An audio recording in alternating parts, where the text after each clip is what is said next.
Salutare! Pentru că suntem în preajma sărbătorilor de iarnă și eu încerc să țin 2 zile de post pe săptămână. Pentru cei care nu sunt din România, în această perioadă mâncăm vegan. M-am gândit să vă arăt cum preparăm în 2 moduri fasolea. Și anume, vom face fasole bătută și icre de fasole. Am pus apă pentru a fierbe fasolea. Acum o să vă arăt micul truc pentru a fierbe corect această fasole. Punem un cartof, schimbăm apa de 2-3 ori și schimbăm automat și cartoful.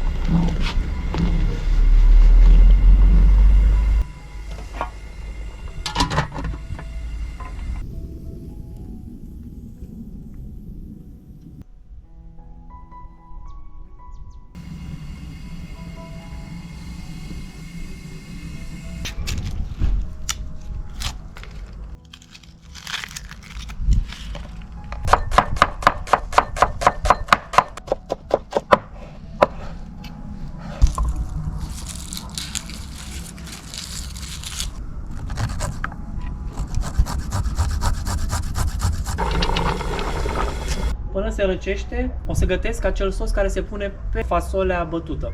Este acel sos cu ceapă, sare, un pic de piper, bulion și sosul de morcov și ardei pe care l-am făcut acum o lună.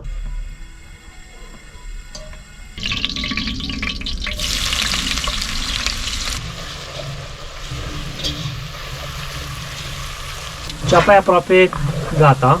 Acum adăugăm o lingură de sos de morcov cu ardei, făcut în toamnă. Condimentăm un pic cu piper, nu foarte mult, sare după gust. Mai lăsăm 5 minute, după aceea punem bulionul.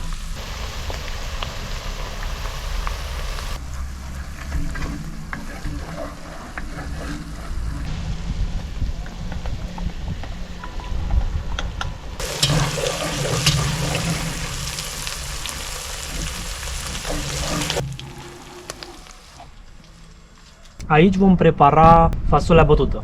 Punem jumătate de căpățână de usturoi. Punem uleiul de la sos și frecăm această fasole cu uleiul care s-a ridicat de la sos. Așa o să-i dea un gust deosebit și îi dă o culoare mai frumoasă.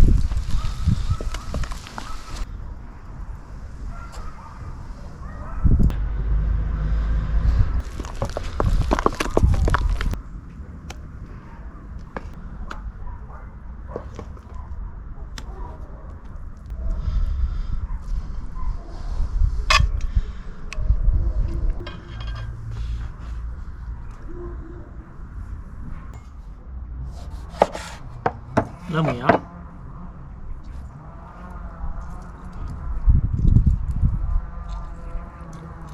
Adăugăm ulei. Adăugăm ceapa, sare,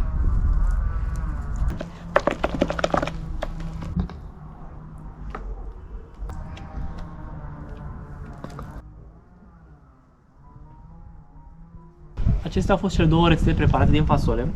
Avem fasolea bătută și icrele de fasole. 2 rețete de post pe care cred că le cunoașteți, dar poate mulți nu știu să le facă, mai ales cei tineri. Încercați-le pentru că sunt foarte gustoase. În încheiere vă spun poftă bună. Vă aștept cu drag la următoarea rețetă. Abonați-vă, apăsați pe clopoțel, un like, mă ajută foarte mult și ne vedem data viitoare. La revedere!